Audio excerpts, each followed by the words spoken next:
Everyone welcome back to my channel. तो ये हमारे पास रिकैप है जो हमने पीछे जितने भी रूट्स पढ़े हैं उन सबको हम एक समरी में देखने की कोशिश करेंगे, जिसमें हमारे पास अब्जॉर्प्शन पैटर्न दिया हुआ है, एडवांटेज दिए हुए हैं और डिसएडवांटेज दिए हुए हैं सारे रूट्स के। तो सबसे पहला जो हमारे पास ओरल, सिंपली आप कोई भी दवाई है जो अपने मुंह के थ्रू लेते हैं और आपके स्टमक तक जाती है, तो उसको हम बोल रहे हैं ओरल रूट। अब इसमें अब्जॉर्प्शन पैटर्न जो हमारे पास मुख्तलिफ हैं और ये मुख्तलिफ फैक्टर जो हैं इसको अफेक्ट करते हैं। जैसे कि स्टमक का हमारे पास जो एसिड है वो कौन बहुत सी जो मेडिकेशन है उनको ख़राब कर देता है और उनकी अब्जॉर्प्शन स्लो कर देता है। ठीक है, तो एडवांटेज क्या है हमारे पास, ये हमारे पास सेफेस्ट मेथड है और मोस्ट कॉमन है और मोस्ट कन्वीनियंट है और इकोनॉमिकल रूट ऑफ एडमिनिस्ट्रेशन और सस्ता है, लोगों की पहुंच में है। इसके अलावा डिसएडवांटेज इस चीज़ का क्या है हमारे पास कि इसमें जो अब्जॉर्प्शन ऑफ ड्रग्स है वो कुछ ड्रग्स की अब्जॉर्प्शन जो है वो लिमिटेड है। जैसे कि हमने बात की थी कि इंसुलिन अब्जॉर्ब नहीं होती है अगर आप ओरली लेंगे। तो फूड में अफेक्ट अब्जॉर्प्शन, मुख्तलिफ़ किस्म के जो हमारे पास फूड हैं तो वो अब्जॉर्प्शन पे अफेक्ट करते हैं। अगर फ़र्ज़ कि आप बहुत एसिडिक जो फूड्स हैं वो इस्तेमाल कर रहे हैं तो उससे ड्रग के अब्जॉर्प्शन पे इफेक्ट पड़ सकता है। अगर बहुत बेसिक इस्तेमाल कर रहे हैं या अल्कलाइन इस्तेमाल कर रहे हैं फूड्स जो हैं तो वो भी इफेक्ट डाल सकते हैं। इसके अलावा जब पेशेंट कंप्लायंस इज़ नेसेसरी, अगर तो बंदा खुद दवाई खाता ही नहीं है तो वो क्या ठीक होगा। तो ये वही चीज़ है। ड्रग में भी मेटाबोलाइज बिफोर सिस्टमिक अब्जॉर्प्शन। तो ड्रग्स जो है हमारे पास वो सिस्टेमिक अब्जॉर्प्शन से पहले क्या होगी, उसकी टूट फूट हो जाएगी हमारे पास। इसके अलावा हमारे पास इंट्रावीनस है, तो आईवी रूट में आप क्या करते हैं, सिंपली या तो आर्टरी या वैन के अंदर डायरेक्ट कैनूला पास करके ड्रग को एडमिनिस्टर कर देते हैं। तो इसमें हमारे पास क्या एब्जॉर्प्शन की रिक्वायरमेंट नहीं है। डायरेक्ट जब हम दे ही रहे हैं एक चीज़ को ब्लड वेसल के अंदर थ्रू, तो हमारे पास क्या होगा, प्लाज्मा के साथ जाके सिंपली अटैच हो जाएगी। अब इसका इफेक्ट जो होता है हमारे पास इमीडिएट होता है, और अगर आपने डोज कोई ज़्यादा देनी है या लार्ज वॉल्यूम में देनी है तो उसके लिए बेस्ट ऑप्शन यही है हमारे पास। उसके अलावा क्या करता है ये हमारे पास, suitable for irritating substances and complex mixture. तो अगर आपने कोई बहुत ज़्यादा दवाइयाँ इकट्ठी देनी है तो उसके लिए यूजली आप आईवी रूट इस्तेमाल करते हैं। और वैल्यूएबल इन इमरजेंसी सिचुएशन, जैसा कि अगर कोई ट्रॉमा के साथ पेशेंट आया है तो उसमें आपने क्या करना है, सिंपल कैनूला सबसे पहले लेना है ताकि आप उसको बचा सकें। या कोई आपके साथ शॉक के साथ पेशेंट आ रहा है तो उसमें भी इसके जो है काफ़ी ज़्यादा फ़ायदे हैं। इसके अलावा हमारे पास डोजेज टाइट्रेशन परमिसिबल है, ideal for high molecular weight protein and peptide drugs. अब अगर फ़र्ज़ की हम बात करते हैं, कोई ऐसी ड्रग्स हैं जिसका मोलिकुलर वेट बहुत ज़्यादा है, वो यूजली क्या होता है हमारे पास जो है ब्लड वेसल से निकल के सेल में नहीं आती हैं। ठीक है, तो इस चीज़ को कम करने के लिए हम क्या करते हैं, आईवी रूट का सहारा लेते हैं। और सिंपली जब आईवी रूट में ड्रग हम डाल देंगे तो क्या होगा कि वो हमारे पास प्लाज्मा के साथ जाके अटैच हो जाएगी। इसके अलावा डिसएडवांटेज क्या है हमारे पास, जो अगर आपने कोई इस तरह की दवाई इस्तेमाल कर रहे हैं जो हमारे पास जिसमें ऑयली सब्सटेंस ज़्यादा है, तो उसके लिए आप ये सूटेबल नहीं है, क्योंकि वो जाके क्या करेगी, ब्लड क्लॉट बना देगी। और जो हम बोलस इंजेक्शन दे रहे हैं तो वो क्या करता है, हमारे पास एडवर्स इफेक्ट उसके हो सकते हैं। और आपने क्या करना है कि वो जो मुख्तलिफ सब्सटेंसेस हैं उनको आप एकदम इकट्ठा बोलस की फॉर्म में नहीं देते, यूजली क्या करते हैं, स्लो इंजेक्ट करते हैं। ठीक है, तो स्ट्रिक्ट एंड एसेप्टिक टेक्निक्स। अब इसमें आपने क्या करना है कि इन्फेक्शन के चांसेस भी बढ़ जाते हैं, तो उसको आपने कम करने के लिए क्या करना है, अल्कोहल वगैरह या सेप्टिक मेजर्स ज़रूर लेने हैं। आप सबक्यूटेनियस की बात करें तो उसमें क्या कर रहे थे हम, सिंपल जो स्किन की लेयर है उसके अंदर जो है इंजेक्ट कर रहे थे। तो ये डिपेंड करता है कि कौन सा आप इस्तेमाल करें, एक्वा सोल्यूशन या डेपो सोल्यूशन। एक्वा सोल्यूशन है अगर तो वो जल्दी से काम करता है अपना, और डेपो प्रिपरेशन है तो वो स्लो होगा और अ, लंबे टाइम के लिए आपको क्या फ़ायदा देगा। इसके अलावा एडवांटेज क्या है इसका कि हमारे पास ये सूटेबल है स्लो रिलीज ड्रग्स जो हैं उनके लिए, जैसा कि अगर लॉन्ग एक्टिंग इंसुलिन की हम बात करते हैं। इसके अलावा ideal for some poorly soluble suspension. तो अगर कोई इस तरह की दवाई है जो कि जिसकी सोलबिलिटी जो है हमारे पास कम है, तो उसके लिए सबक्यूटेनियस रूट जो है हमारे पास एक अच्छा ऑप्शन है। अब इसका साइड इफ़ेक्ट क्या है कि इसमें हमारे पास पेन हो सकता है, नेक्रोसिस हो सकती है, इरिटेशन हो सकती है इर्द गिर्द के जो हमारा टिश्यू है उसकी, तो उसकी वजह से हमारे पास मुख्तलिफ चीज़ें आ सकती हैं। अब अगर आपने कोई बहुत ज़्यादा लार्ज अमाउंट में कोई ड्रग एडमिनिस्टर करनी है तो उसके लिए सबक्यूटेनियस रूट नहीं है आपके। फॉर एग्जांपल आप नॉर्मल लाइन 500 ml किसी पेशेंट को देनी है तो उसके लिए आप ज़ाहिर बात है सबक्यूटेनियस रूट तो नहीं लेंगे, आप आईवी लाइन लेंगे, उसी पे लार्ज अमाउंट ऑफ फ्लूइड जो आप देंगे। इसके अलावा इंट्रामस्कुलर की हम बात करें तो इसमें भी हमारे पास दो तरह के हैं। एक होता है एक्वस सोल्यूशन और दूसरे पे हमारे पास आ जाता है डेपो फॉर्म में। एक्वस है हमारे पास फास्ट है और जिसमें जल्दी से अब्जॉर्ब होगा। डेपो जो है हमारे पास स्लो होगा और सस्टेन रिलीज है हमारे पास, लंबी ड्यूरेशन के लिए आप इस्तेमाल कर सकते हैं। अच्छा, अब इंट्रामस्कुलर आप तब लेंगे अगर ड्रग वॉल्यूम हमारे पास मॉडरेट है। अगर फ़र्ज़ किया ड्रग वॉल्यूम हमारे पास ज़्यादा है, यूजली जो इंट्रामस्कुलर जो इंजेक्शन हैं वो हम 4 ml तक जो है उसमें से क्या कहते हैं ड्रग का वॉल्यूम अगर 4 ml तक है तो वो हम इंजेक्ट कर देते हैं। अगर इससे ज़्यादा आप इंजेक्ट करेंगे तो पेशेंट में उसमें मसले आएंगे। फॉर एग्जांपल वहाँ पे सिस्ट बन सकता है, सेलुलाइटिस हो सकता है या उसकी वजह से निक्रोसिस हो सकता है। तो ये चीज़ें भी आपने जहन में रखनी है अपनी, ठीक है। Suitable for oily vehicle and certain irritating substances. तो कुछ इस तरह के इंजेक्शन होते हैं जो कि बहुत ज़्यादा ऑयली होते हैं और आपस में एक दूसरे के साथ मिक्स नहीं होते, बहुत ज़्यादा थिक रहते हैं। हाइड्रोक्सी प्रोजेस्टेरोन वगैरह जो यूजली फीमेल्स में हम इंजेक्ट करते हैं तो वो आप देखेंगे तो वो काफ़ी जो है हैवी होते हैं। तो उनके लिए बहुत सूटेबल जो है मेथड है। इसके अलावा preferable to intravenous if patient must self administer. अब आईवी लाइन अगर किसी पेशेंट को बोलेंगे कि आप आईवी लाइन अपनी खुद लें और उसकी बनिस्बत आप किसी को बोलेंगे कि आप आईएम इंजेक्शन लगाएं तो आप ये कह सकते हैं कि आईएम इंजेक्शन लगाना बनिस्बत आईवी लाइन लेने के ज़्यादा इजी है। तो यही चीज़ है कि इसको डिफ्रेंशिएट करती है। अब इसका डिसएडवांटेज क्या है हमारे पास, ये हमारे पास सर्टेन लैब टेस्ट जैसे कि क्रिएटिन काइनेज उसको अफेक्ट करता है क्योंकि मसल की जब ब्रेक डाउन होगी तो उससे भी हमारे पास क्या होगा, आपको क्रिएटिन देखने में मिलेगा। इसमें आपको पेन हो सकता है। फॉर एग्जांपल अगर आपने नर्व इन्वॉल्व कर लिया है गलती से तो उसकी वजह से सीवियर किस्म का पेन हो सकता है।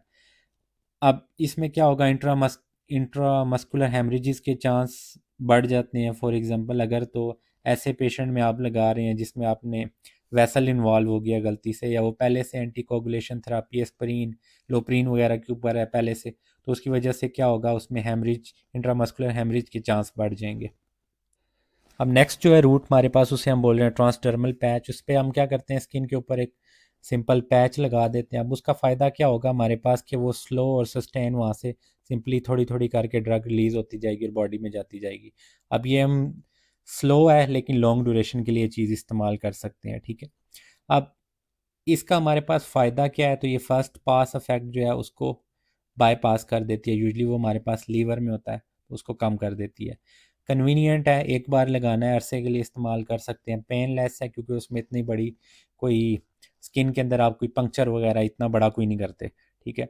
Ideal for drugs that are lipophilic and have poor oral bioavailability. अब इस तरह की ड्रग्स जो है हमारे सेल मेम्ब्रेन से जो इजीली पास नहीं कर सकती, जिसे हम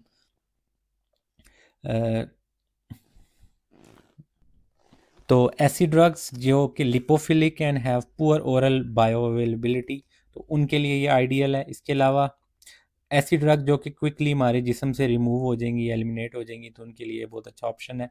इसके अलावा साइड इफ़ेक्ट्स क्या है कि एलर्जीज़ कुछ पेशेंट में आपको देखने को मिलेंगी, इरिटेशन वगैरह उनमें काज हो सकती है। और ड्रग जो है मस्ट बी लिपोफिलिक होनी चाहिए, हाईली लिपोफिलिक होनी चाहिए ताकि वो सेल मेम्ब्रेन को ईजिली क्रॉस कर सके। अगर नहीं होगी तो जो हम ये इस्तेमाल नहीं करेंगे, ठीक है। May cause delayed delivery of drug to pharmacological site affection. अब चूंकि हमने कहा था कि ये ड्रग हमारे पास बहुत स्लोली अब्जॉर्ब होगी बॉडी के अंदर, तो इसके लिए अगर फ़र्ज़ किया आप रिक्वायर्ड ऑर्गन के पास एक ड्रग लेके जाना चाहते हैं तो उसके लिए उसमें क्या कहेंगे कि काफ़ी देर लगेगी उस चीज़ को डिज़ायर्ड जो आप बेनिफिट चाहते हैं उसको मिलने में आपको। Limited to drugs that can be taken small daily doses. अब एक पेशेंट है जिसने रोज़ाना की बुनियाद पर कोई दवाई लेनी है, बनिस्बत उसके आपने एक बंदे को पैच लगा दिया है, तो वो ज़्यादा मेरे ख्याल में ठीक रहेगा उसके लिए, और लंबी ड्यूरेशन के लिए उसे कोई मेडिसिन वगैरह की भी ज़रूरत नहीं होगी। वही पैच है उसी में से उसको रिक्वायर्ड जो है मिलती रहेगी। अब रेक्टल रूट के लिए हम कहेंगे, पहले भी मैंने आपको ऊपर बताया कि ये हमारे पास जो है इतना ज़्यादा कोई कंफर्टेबल रूट नहीं है। तो इसमें क्या एक सिर्फ बेनिफिट है कि ये बाईपास करता है फर्स्ट पास अफेक्ट, जो हमारे पास लीवर है उसको सिंपली बाईपास कर देता है। और स्टमक एसिड पे ये दवाई नहीं जाती, ज़ाहिर बात है, हमने पर रेक्टल दी है, नीचे से तो ऊपर नहीं जाती, पेरिस्टालसिस मूवमेंट जो ऊपर से नीचे की तरफ आती है। तो ideal if drug causes vomiting, अगर कोई इस तरह का बंदा है जिसको बार बार वॉमिटिंग होती है, जब भी दवाई लेता है एकदम से उल्टी कर देता है, तो उसके लिए फिर आप अदर ऑप्शन की तरफ देखेंगे तो उसमें एक रेक्टल रूट भी आता है। या कोमा का कोई पेशेंट है जो खुद से कोई चीज़ नहीं ले सकता, तो उसके लिए भी ऑप्शन है। अब ये क्या करें कि साइड इफ़ेक्ट ये है कि रेक्टल म्यूकोजा को इरिटेशन कराएगी, और वेल एक्सेप्टेड रूट नहीं है, लोग यूजुअली इस चीज़ को माइंड करते हैं अगर आप उनको कहेंगे हम इस तरह मेडिसिन देना चाहते हैं। इसके अलावा इन्हेलेशन की बात करें, जिसमें आप सिंपली क्या करते हैं, ट्रंक को रिस्पिरेटरी सिस्टम में स्टीम फॉर्म में लेके जाते हैं। तो इसमें हमारे पास क्या है, सिस्टेमिक अब्जॉर्प्शन हो सकती है, it is not always desirable. Systemic absorption हो सकती है लेकिन बहुत कम होगी। इसके अलावा अब्जॉर्प्शन रेट अगर हम उसकी बात करें तो रैपिड होगा, और इमीडिएट इफेक्ट आपको देखने में मिलेगा। जैसा कि आप एज़मा की बात करें तो गैसेस फॉर्म में जितनी भी आपको चीज़ें चाहिए उसके लिए आइडियल केस की है।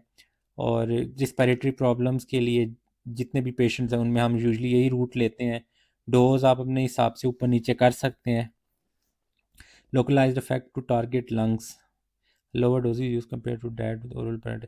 अब यूजली क्योंकि हमने बात की है कि ये वाली जो रिस्पिरेटरी सिस्टम में डायरेक्ट जो है मेडिसिन इंजेक्ट कर सकते हैं इन्हेलेशन के थ्रू, तो उसमें आप ये क्या करते हैं कि डोज जो आप अपने हिसाब से ऊपर नीचे कर सकते हैं, और बनिस्बत ओरल रूट के आप क्या करेंगे, जो डोज होगी वो कम होगी, क्योंकि इसमें आपने कोई जो है फर्स्ट पास अफेक्ट या लीवर के थ्रू तो नहीं जाना डायरेक्ट। ये कि ब्लड आप क्या करेंगे, इनहेल करेंगे और ये लंग्स में चली जाएगी, ठीक है। तो फीवर सिस्टेमिक साइड इफ़ेक्ट्स इसके जो हैं बनिस्बत अगर दूसरे हम देखेंगे तो काफ़ी कम है। अच्छा, अब कहते हैं इन्हेलेशन जो है मोस्ट एडिक्टिव रूट है, क्योंकि जो ड्रग्स है हमारे पास ईजिली ब्रेन तक जा सकती हैं, ठीक है। इंपॉर्टेंट एमसीक्यूज है, पेशेंट में हैव डिफिकल्टी रेगुलेटिंग डोज, और सम पेशेंट में हैव डिफिकल्टी यूजिंग इन्हेलर। तो आपने क्या करना है कि पेशेंट को सबसे पहले जब भी कोई इस तरह की इन्हेलेशन एजेंट के साथ आपको उसे मुतारिफ़ कराएंगे तो उसको पहले बताना है कि आपने इन्हेलर यूज़ कैसे करना है। खैर इसका साइड इफ़ेक्ट एक ये भी है कि यूजुअली लोग क्या करते हैं कि इन्हेलर प्रॉपर तरीके से इस्तेमाल नहीं करते, उसकी वजह से प्रॉपर ड्रग जो है वो जिस जगह पे मसला है वहाँ तक पहुँचती नहीं है, और फिर वो ये कहते हैं कि हमें कोई फ़र्क नहीं पड़ा।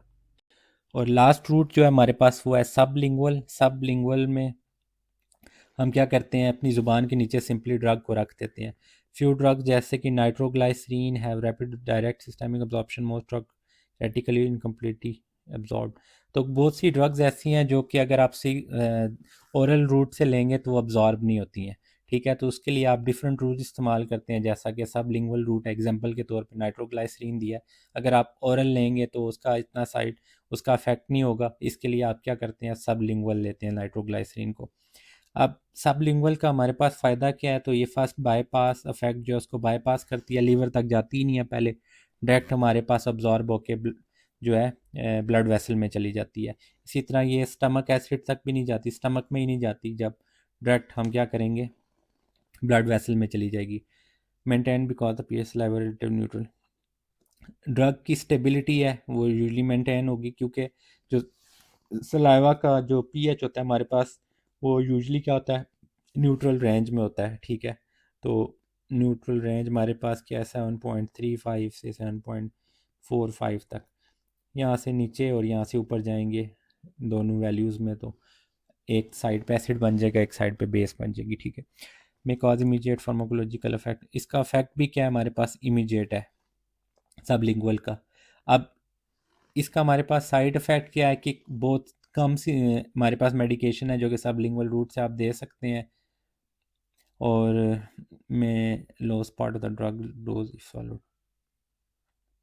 तो अगर आपने सबलिंगुअल की बजाय स्वालो कर लिया उस चीज़ को, तो उसकी वजह से भी है कि आपका डिज़ायर्ड जो इफेक्ट है वो आपको नहीं मिलेगा। तो ये थी आज की वीडियो, मुझे उम्मीद है आपको वीडियो पसंद आई होगी। अगर आपको वीडियो पसंद आई तो पहले चैनल को सब्सक्राइब करें। मैं आपसे मिलता हूँ नेक्स्ट वीडियो में, तब तक के लिए खुदा हाफिज़।